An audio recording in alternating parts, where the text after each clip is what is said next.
What do we want to start with? The fact that my hair looks like Annie. Sorry. It does not look like Annie. It feels like it looks like Annie. Tawanda's in a mood today. All right, sorry. Happy Monday. Happy Monday. Happy Monday. So today, we're going to talk a little bit about what we call parallel process. It's a topic that chatting prior to recording this morning, we realized has come up a lot in all of our cases over the last couple of weeks. So do one of you want to talk a little bit about what I mean by parallel process at the Healing Collective in what we do with individuals and couples? I can get us started, and then I think Amber can probably fill in the gaps. So when you think about parallel process, it's saying that there's two things that are moving side by side, right? And so when we're doing work at the Healing Collective, so much of what we bring into our own coupleships is based in our backstory and what we are coming into relationship already thinking, believing, feeling, carrying with us from past relationships, from childhood, from generations past, things that we've learned. And in order to best inform how couples therapy can progress in connection, we've got to also be moving alongside it in our own individual work and uncovering those things for ourselves. Otherwise, we're kind of walking blind in couples work because there's so much under the surface for each party that unless we're able to kind of dig below that and share it in coupleship to develop understanding and connection, then everything kind of stays surface level. And the parallel process helps us take it to more depth. I think that was beautiful what Stacey just said. It is, for me, when I work with couples and family systems, it's really helpful for me to explain our model where it looks from the outside like we do a lot of individual work. However, the work that we're doing through the individual is systemic. It is working with Amber, but looking at how the relationship Amber had with her dad now still impacts her, or the relationship Amber had with her mom as a little girl now still impacts her as an adult, as a wife, as a mom. And so it looks from the outside as if it's individual work, but it's systemic.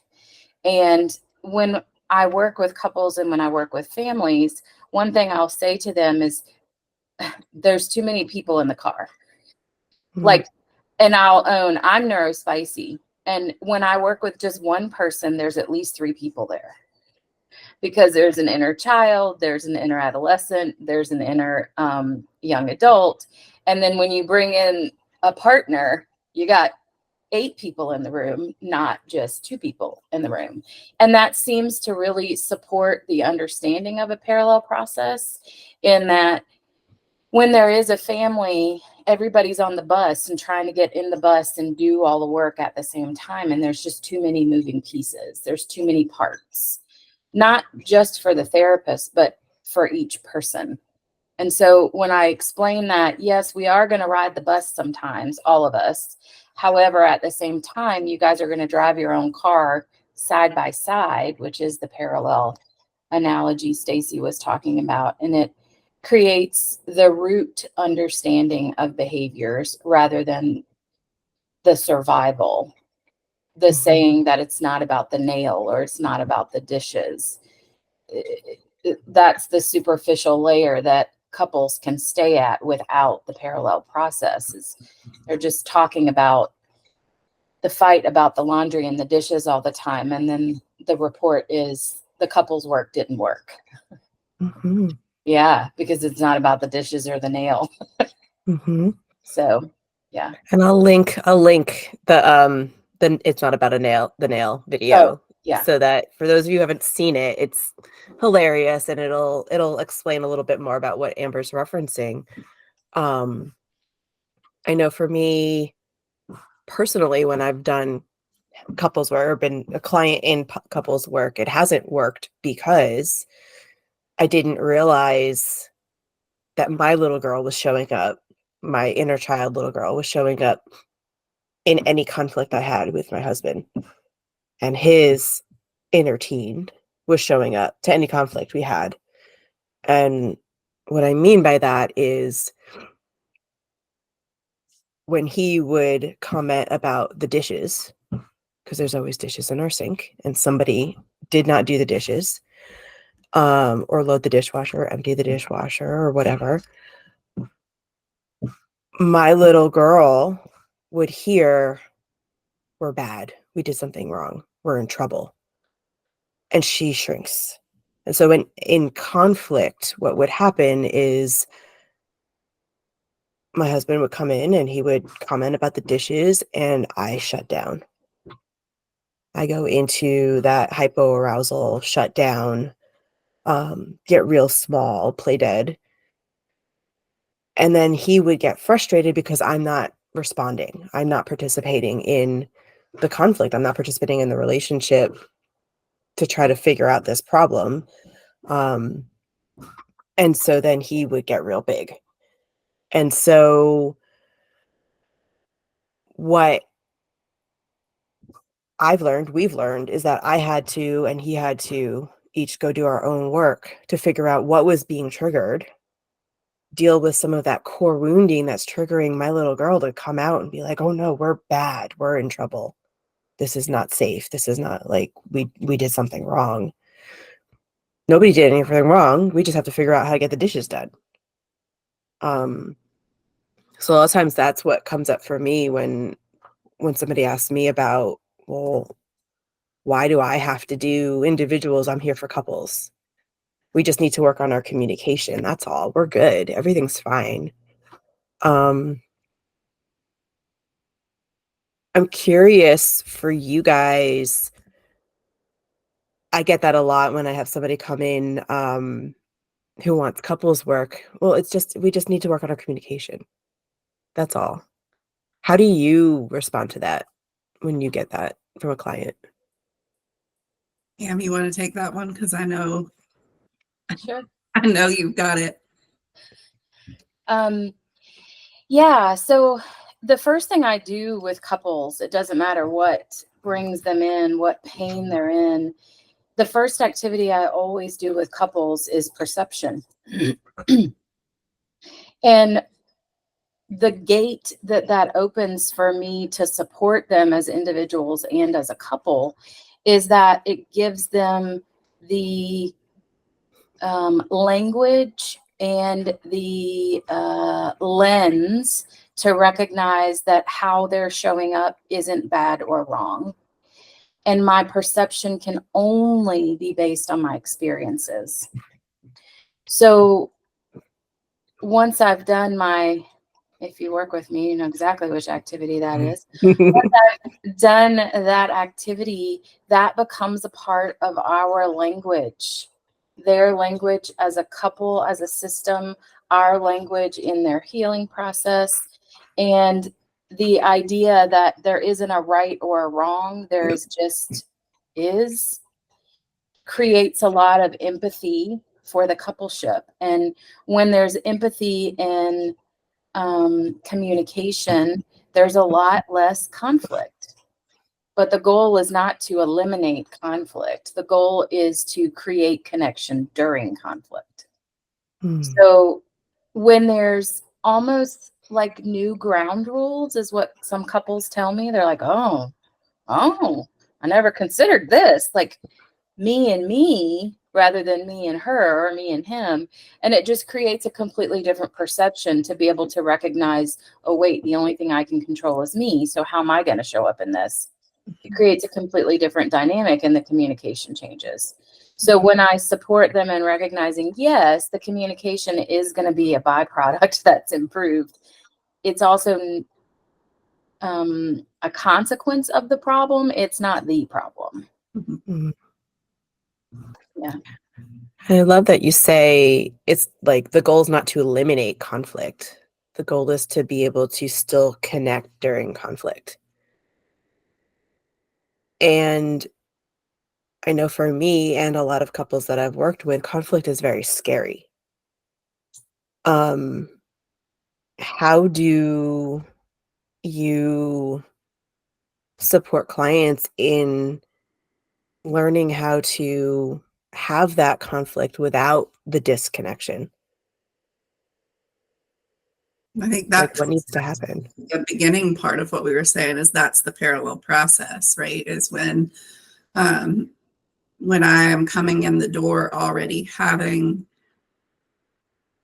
a relationship between myself and conflict, regardless of who it's with, and conflict of any type creates a shutdown or a fight response or whatever is happening for me.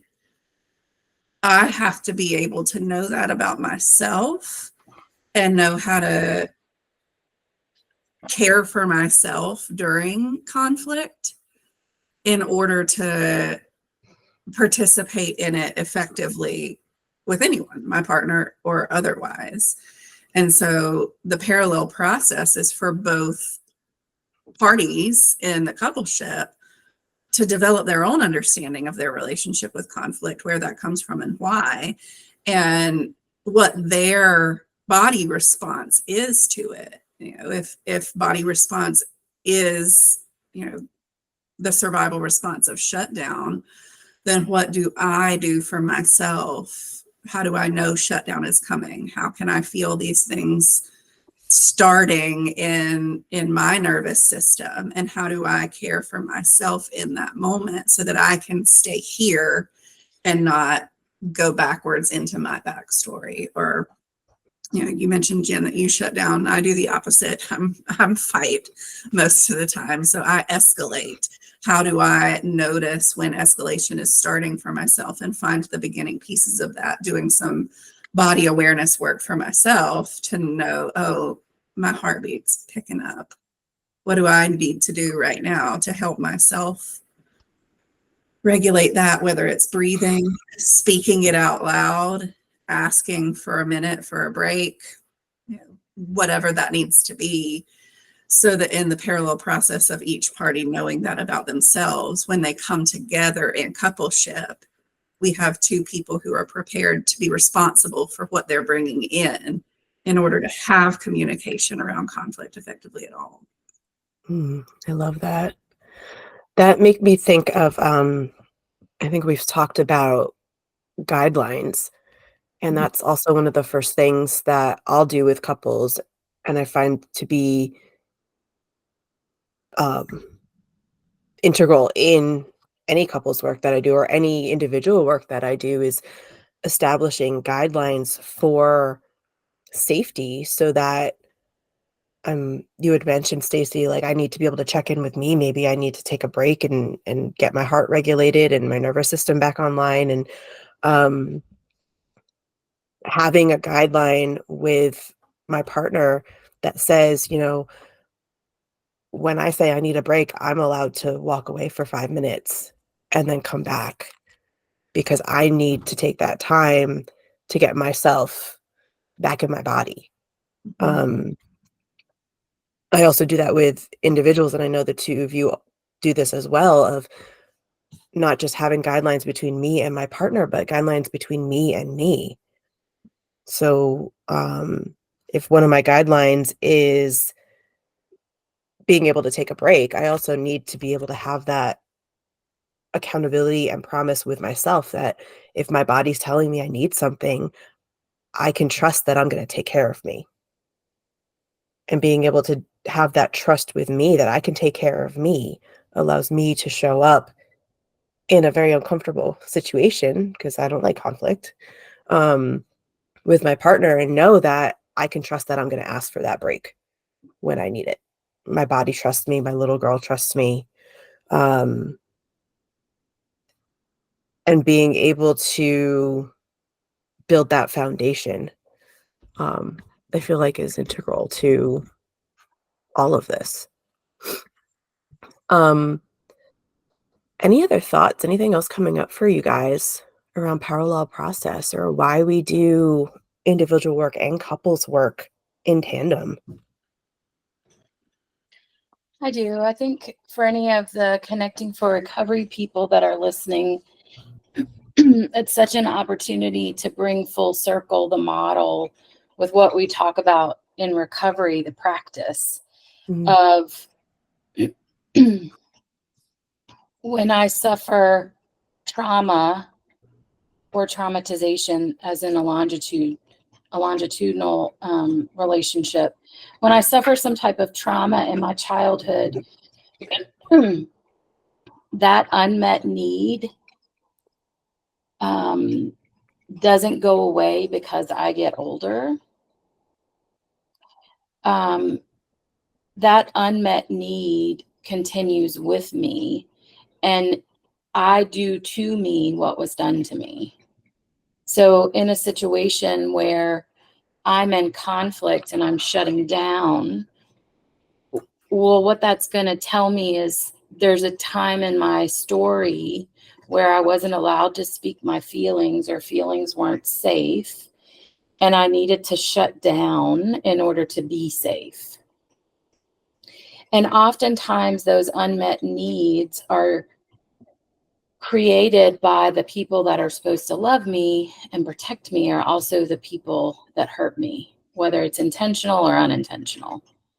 So I carry that dynamic with me into my adult relationship. And it is what shows up in coupleship, because if I attract my equal level of health, I'm coming in with that unmet need, and I'm going to do to me what was done to me. When there's conflict that's happening, I'm going to shut me down, which is going to keep me in the exact same place I was as a little girl. And that is the process that Jen's bringing up when she's describing my little girl shows up. So doing to me what was done to me is the process that we walk out in the individual work, because until that root is healed, I can't know what I don't know. I can't show up differently in any relationship of conflict, not just with my partner. So it's not a Disney princess society, unfortunately. It is a two wholes make a coupleship, not two halves. So I just wanted to mention that. I appreciate that. So we'll come back to this topic in later episodes, because I feel like there's so much to be said about just the work that needs to be done on an individual level in order to also be able to do the work that needs to be done on a couple's level or a family level. We'll talk more about systemic work in other episodes as well. So thank you, ladies, for joining me today. Thank you.